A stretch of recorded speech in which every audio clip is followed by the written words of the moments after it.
Hello, everybody. Welcome back for another video. Hope you're all doing absolutely fantastic. Hope you're all having a wonderful and great day and that you're all doing well. Don't forget to subscribe if you haven't already done so. New video every 24 hours. And without any further ado, let's jump right into it. Something major is happening, and I think we're in it. I think we're actually we've taken a couple steps through the actual doorway. If you've missed any, and it's understandable, there's a lot going on. Any of the last 3 weeks or so, it's definitely around the 3-week number when it comes to the news within the cryptocurrency space. We are having a lot of corporate entity, institution, sovereign wealth fund kind of news that's beginning to pop up, where basically we're hearing about a lot of governments who are getting into the space, a lot of countries, a lot of cities, the states who are finalizing their movement into crypto and creating a Bitcoin reserve for their state as well. The craziest one, and if you were here for that video, I know I went off a little bit off the handle, but that's because it kind of marks the we're here. There's no longer really a, you got to really lock in at this point to really understand what's taking place. We had news about a merger between 3 companies. I can't remember the other names. They always have really long names. And one of them was Tether, and being headed by Jack Mallers, who's going to be the CEO of the company. The entire point of it, if you missed it, why I went a little bananas, was basically they're doing exactly what MicroStrategy is doing, but 7 notches higher. MicroStrategy's entire thing has to do with just accumulating Bitcoin. MicroStrategy is trying to become a bank of sorts, and eventually they want to lend out said Bitcoin when Bitcoin goes over millions of dollars per coin, and they basically have all of it. When we heard about Capital 21, they're going to be doing the exact same thing without ever... That was $49 million. Did you see that? Without ever relinquishing any Satoshis. The entire point of Capital 21 is to constantly increase the amount of Bitcoin that they have, essentially forever, for their shareholders. The point is that they always want to make sure that when their shareholders look at their shares of the company, they only see more and more Satoshis and more Bitcoin get added to it. They plan on creating options, derivatives, securities, equities, all on top of their corporate structure to make money for the company. And all of that money will be used to buy more Bitcoin. The more Bitcoin that they have, the more things against the Bitcoin that they can actually create.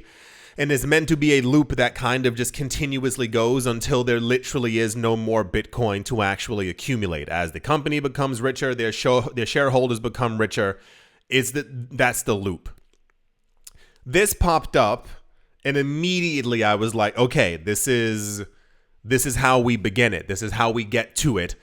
The vision wasn't very clear when we just had MicroStrategy, and it also seemed a little bit different, if you will, when we heard about Metaplanet in Asia basically doing the exact same thing as MicroStrategy. Here we are, once again, extra notched up in the exact same direction. And I need to preface all of this by saying, because you need to understand that this isn't just a normal little piece of news. As I said 2 weeks ago, this is going to be something that's going to be replicated. Understand that what Capital 21 announced that they were going to do, other companies are going to have to do.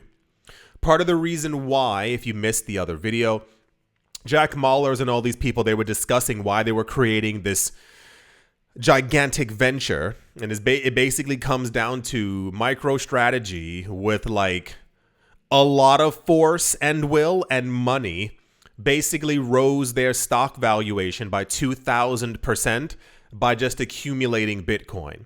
And they said, okay, what if we do that, but in every single direction, where the entire point of the company is just to continue making money so that we can buy even more Bitcoin than MicroStrategy has. I was saying, we heard that the amount of you remember this, the amount of Bitcoin currently on crypto exchanges has not been this low since November 2018. The amount of Bitcoin that's left on crypto exchanges is not all liquid. The amount of Bitcoin left on crypto exchanges is not enough for the United States to accumulate, for BlackRock to accumulate, and for MicroStrategy to accumulate. We are missing the other 8 US ETFs. We're missing Capital 21. We're missing the other 10 to 15 Bitcoin ETFs that have also launched around the world in Germany and Switzerland and Hong Kong and Singapore, etc., you name it.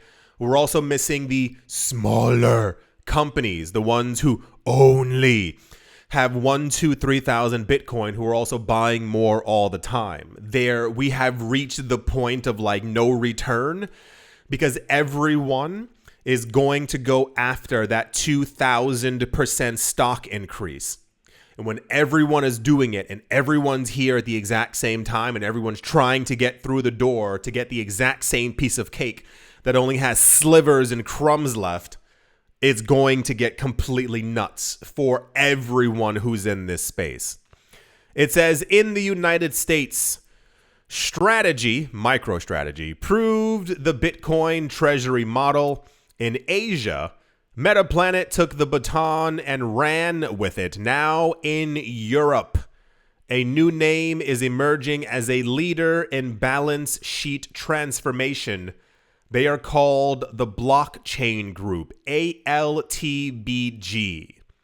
Can you see exactly where I'm going with this? This is their plan. For those of you not looking at the screen, TBG, the Blockchain Group, is Europe's first Bitcoin treasury company. Their plan is to raise capital.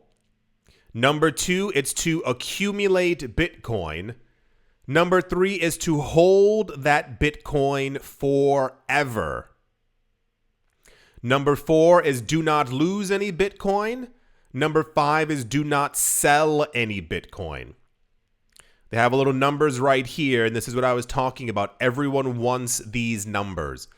MicroStrategy, their stock valuation rose, it's even worse than I thought, rose by 2,986%.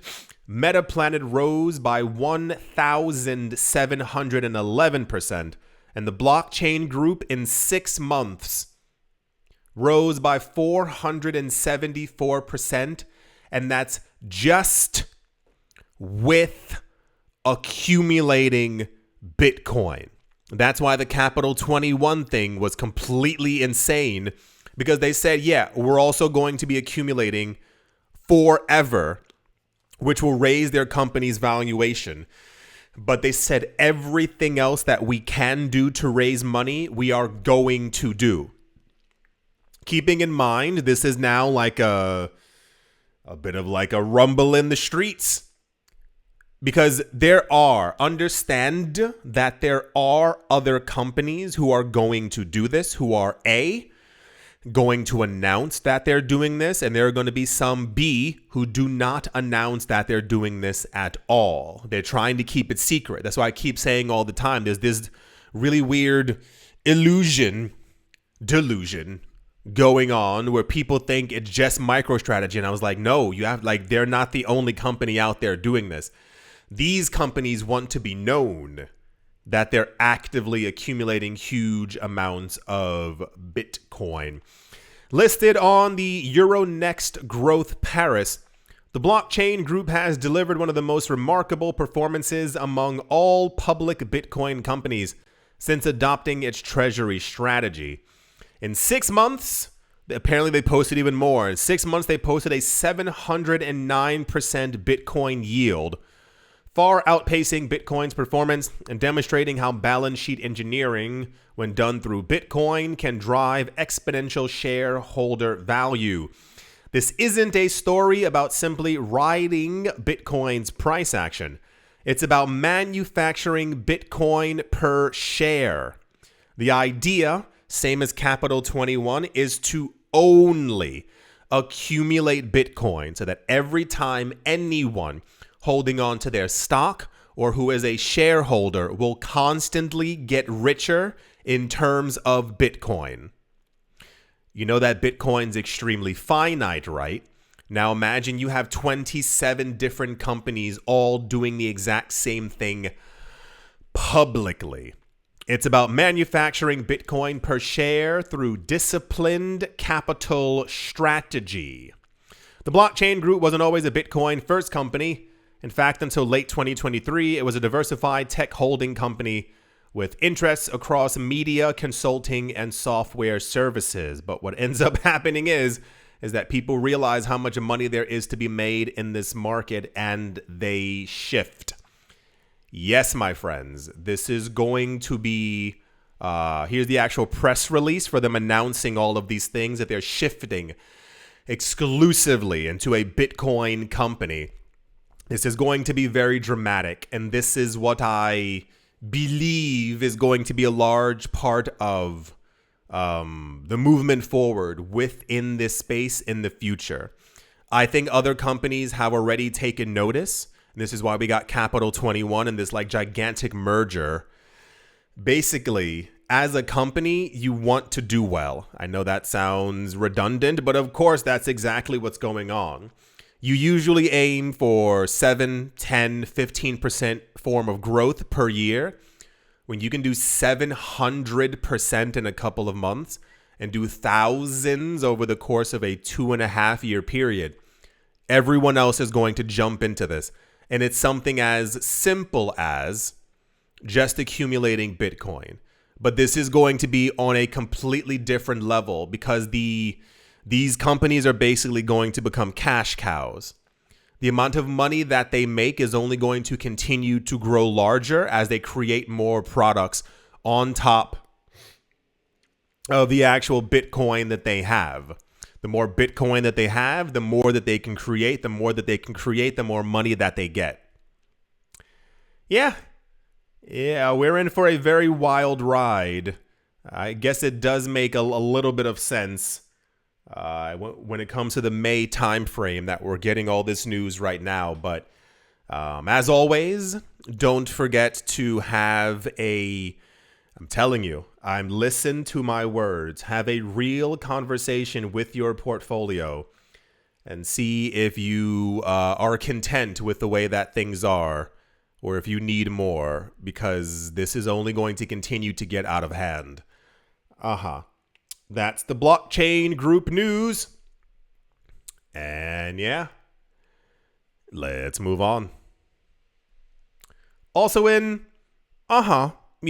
So what we have now, right now, is last year, we heard that this year was going to be quite stablecoin intensive, and it's coming true. Like there's, we're here, basically all countries that were aiming for a CBDC changed the lettering and said that they're no longer going to be making a central bank digital currency, but their central banks are now going to be issuing a stable coin.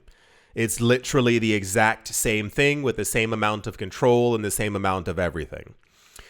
On top of that, a number of companies and yada. Long story short, because this could really go on and it's just about stable coins. Long story short, everyone's jumping into it. And it's mainly because of the amount of money that Tether makes from their stable coins. They process, I believe, monthly, trillions of dollars worth of transactions. We had this news a couple of months ago. A lot of their volume is now actually coming from Latin America and African countries and Southeast Asia. As when you go to the supermarket, and you see that prices have increased by a lot for your groceries, and other countries that were already dealing with inflation like this for the last 10 to 15 years, it's now gotten completely out of control, but a lot of news outlets are not reporting on this. So a lot of people in these countries have almost completely turned to stable coins as like, I can't deal with having no money at the end of the month. So they get their paychecks and they swap it into stable coins. It's a really, really big thing. This news popped out, and then someone online posted so this all happened. But then someone posted additionally some other little speck of news. And I thought it was very fascinating how everyone left this out. It says MasterCard is bringing stable coins to the mainstream, much how Visa is obsessed with Ethereum and cryptocurrency payments, making it easy to use them for payments at millions of merchants. With new partnerships with OKX and Nuvei, Nuvei. Okay. Stable coins will soon work just like regular money, creating a seamless experience for everyone. I love how easy it was for everyone to immediately adapt to the idea of stable coins not being scary when they are literally a digitized version of what governments already create in fiat form. Every article I read all over the place talks about stable coins as a revolution, as something awesome. It's going to change the entire world. These are literally central bank digital currencies. Some of them are from companies. But still.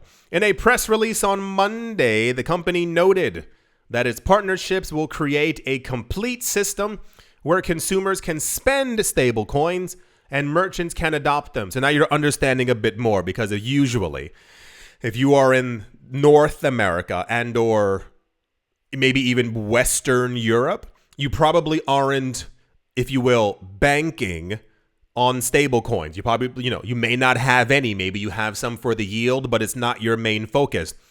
In the other hemisphere in the world, there's a huge amount of adoption because their local fiat currencies are actually collapsing. So we're seeing two things happening. We're getting a lot of news, and we were for the last few years, that a lot of these countries, a lot of these citizens are also adopting Bitcoin as well. And like Satoshi form, they're not buying entire Bitcoin, but they are using it as like a future hedge. Like it's like a very easy way for them to be able to invest in something in the future, as you can buy Satoshis. And this is what makes crypto really fascinating, is that you could get $5 worth of Bitcoin. You can get $10 or $15. It doesn't have to be an entire stock that's $700. It doesn't have to be an ounce of gold or a fourth of gold that people, normal people with lower incomes can't afford. But if you have some money, you put it into crypto. The other side of it is also we're seeing people really using stable coins as an actual form of payment. And therefore, MasterCard is jumping in to allow these people and merchants to be able to accept them. Through partnerships with platforms like MetaMask, Kraken, and OKX, consumers can earn rewards, pay, and spend stable coins at over 150 million merchants worldwide using traditional cards. I looked, and so most of the websites, if not all of them, that I perused, all had OKX, Nuvi, Kraken, OKX. I mean, over and over and over and over and over and over and over. And then someone actually posted something, for those of you not looking at the screen, someone posted something about what companies that MasterCard is working with. And one thing that everyone left out is that MasterCard is actually working with Ripple for all of this. It's not just OKX. It's also Consensus as well, but we knew Consensus for a while. Yeah. There was a lot of, what do you call it? A lot of speculation for a while about MasterCard specifically, because Visa announced years ago that they realized that like we are falling behind. And that's when we got that entire thing. For those of you who missed it 2 years ago, people began posting quite rapidly. What was it? that Visa was working with Ethereum to try and get people to send their Ether to their website. And everyone, okay, anyway, long story short, yes. Everybody's here. Just in case anyone had any confusion about anything that might have been going on. No, all the companies, all the institutions are here. So just always keep that in mind. I know. We only get good news every single day. I know it's exhausting for me as well. Okie dokie. Let's move on. So this is not interesting, but I feel like I missed something here. Roswell in New Mexico has become the first city in the United States to establish a strategic Bitcoin reserve after someone donated $3,000 to them. One question mark. In around 2019, 2020, we heard, I believe that Miami actually had created some kind of a Bitcoin buying bucket. It wasn't a bucket, but like they were buying Bitcoin for the state. No one was using the word reserve. That's only since November. This entire idea of a Bitcoin reserve or a strategic Bitcoin reserve, that comes from the mouth of Cynthia Lummis. Before that, it was simply like the state is accumulating Bitcoin. And I'm certain that there were already 2 states doing it. That was around the time when we heard that the mayor of Miami was also accumulating Bitcoin, or so he said. I think he was getting his paycheck in it. And the mayor of New York was also getting his paycheck in Bitcoin as well.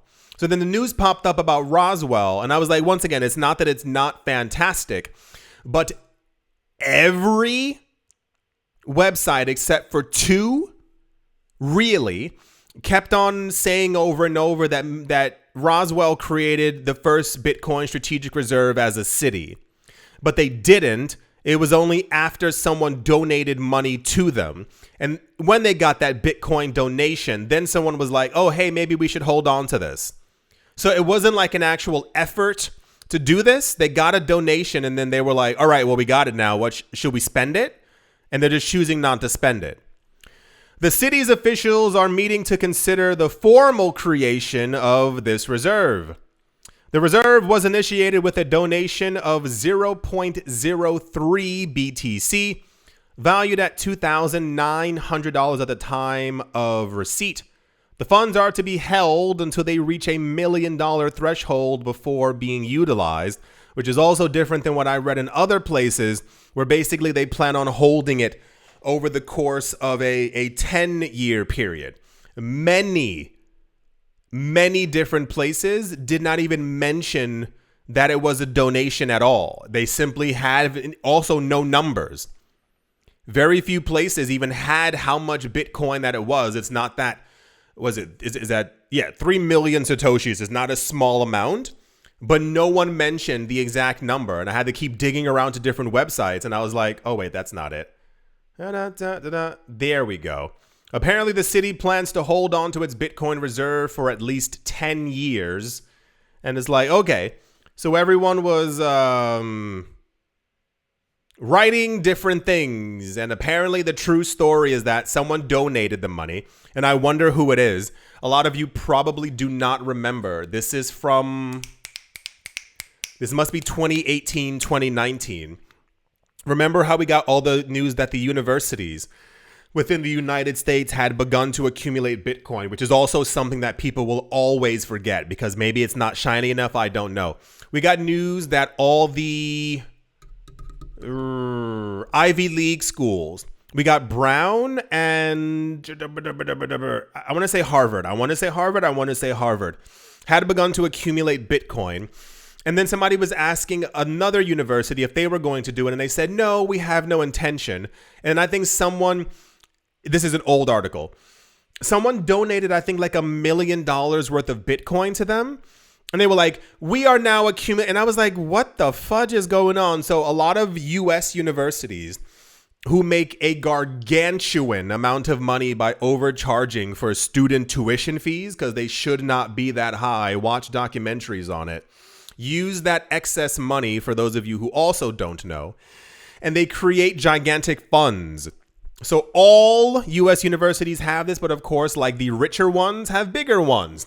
What they actually do, for those of you who don't know, is US universities have gigantic art portfolios. Like, not like a couple of pieces. No, they have like billions of dollars worth of art that they're getting from all the extra money that they're charging people for school. They've shifted a lot of that money also into stocks as well. I'm telling you, find a documentary on it. It's going to completely... You'll understand that school in America should not be even remotely as expensive, because you wouldn't be able to do this with billions of dollars per year unless you were overcharging people. They have gigantic art portfolios. They have gigantic stock portfolios ranging in like the billions, like tens of billions of dollars for these like individual institutions. And look up real estate. That's the one that usually like causes people to like really gasp. If you look up, what's that university in New York? It's not NYU. It's one further up. Oh gosh, I don't remember what it is. I want to say Columbia. It's Columbia. Look up Columbia in New York, the university. Look up their real estate holdings. I watched the documentary on it. Like these things pop up randomly and I'm like, you got me. I'm going to click on it. They were talking about how, I believe in the 70s or 80s, for those who, oh my gosh, this goes so deep. Listen. For those of you who don't know, real estate wasn't considered an actual asset class until the early 90s. I know it sounds crazy. The early 90s, real estate began to start getting a lot of not only attention, but also real estate ETFs. And that's what kind of like opened the eyes of a lot of people. This is why we had so much excitement for the Bitcoin ETFs. Everyone was like, okay, now Bitcoin's legitimate because it has ETFs. So before that, people would make money from rent and from owning places. Of course, you've heard of people who owned, 3 apartment buildings and all these other things. Like, they made money, but the money wasn't substantial compared to now. People weren't raising rents as fast as they were. It was just like a literal steady stream of money that you could reliably raise by like $4 or $5 every couple of years back then. So in the 70s and 80s, Columbia, the university, actually decided that they wanted to expand. They wanted to expand the school, but then they also realized that a lot of the students were living off campus. They were, traveling to work every single day. So they said, okay, cool. Let's try and buy up tons of real estate. I think it was in Harlem at this point, where they are, is buy up tons of real estate so that we can rent these apartments out to students and that they can pay us. So we can have extra income and make the school even bigger and larger, blah, blah, blah, blah, blah, blah, blah. The state of New York saw this and they saw their plans for it, and they would have literally tried, because once again, real estate back in the 70s, especially in New York, when the city went bankrupt, watch a documentary. When the city went bankrupt, they could have absorbed around 20 to 30% of all the real estate, of course, through mortgages, but they would have swept up a huge amount of it. So the state was like, no, you can buy some, but you can do it in very small patches over the course of multiple years. Give other people a chance. Don't buy up all this real estate just assuming that only your students are going to want to stay there. So over the course of the last 20 to 30 to actually almost 40 years at this point, Columbia has purchased secretly and also unsecretly so much real estate that they actually own around a 15 to like 20 block area within Manhattan that they've slowly been accumulating over the course of multiple years. A lot of people think that they actually have that they might have so many subsidiaries and so many shell companies and be working with other companies who are simply accumulating real estate for them, that they're actually also one of the, think about this, that they might actually be one of the largest real estate holders in all of New York. One university. It's insane. It's really, really, really, really, really crazy to think about, but this is how it works. This is why we were talking, and we talked about thousands of times, accumulating assets and just holding on to them. It's a really, really big thing. But you have to actually have the vision to be like, everything here is super cheap. What if we buy everything? And even if you say, oh, cool, I have to wait over the course of 40 years.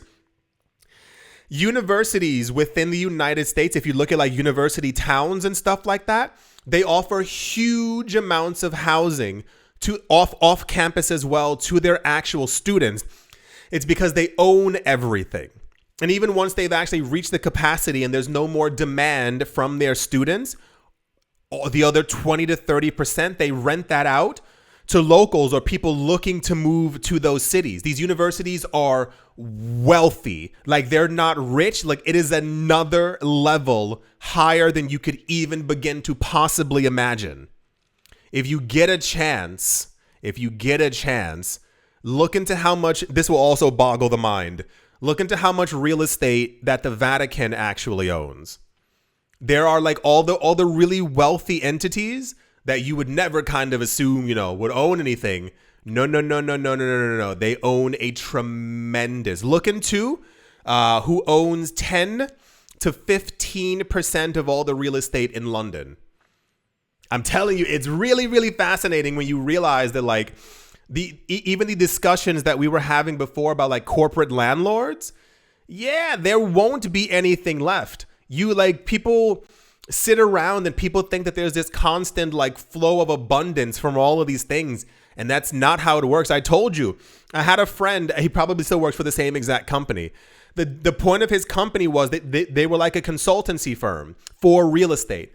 So if let's say at the end of a quarter, if a company was like, hey, we have an additional $37 million that we don't know what to do with, his job was to go to Paris, was to go to Rome, was to go to Dubai and look up real estate like locally and then tell the company, okay, allocate 20 million here and the other 17 million here. And they will go, okay, cool. Thanks. See you next quarter. He said like they had so much business. He was exhausted because they constantly were getting new calls because it was hundreds of millions per week that his company's job was to allocate into real estate in other countries and other cities around the world from these rich people and these companies who were like, we got to continue expanding.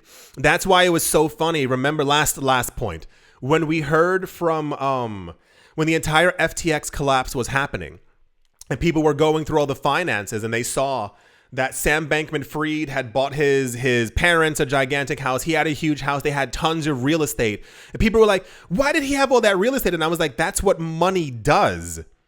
You don't have 15 million in your bank account. You put it to work, you make it work, and that 15 million comes right back to you in monthly dividends. And you go, okay, we have another couple million from all the jobs and all the things that we're doing. What do we do with that? You buy up more real estate, you buy up more land, and you keep getting richer, and then you go, what do we do with this money? We got to buy some more. It's nuts. And it's so funny to me how few people actually know what's really happening in the world and how like when you talk about all the assets are disappearing. Did you miss that video where 88% of the US stock market is owned by 3 companies?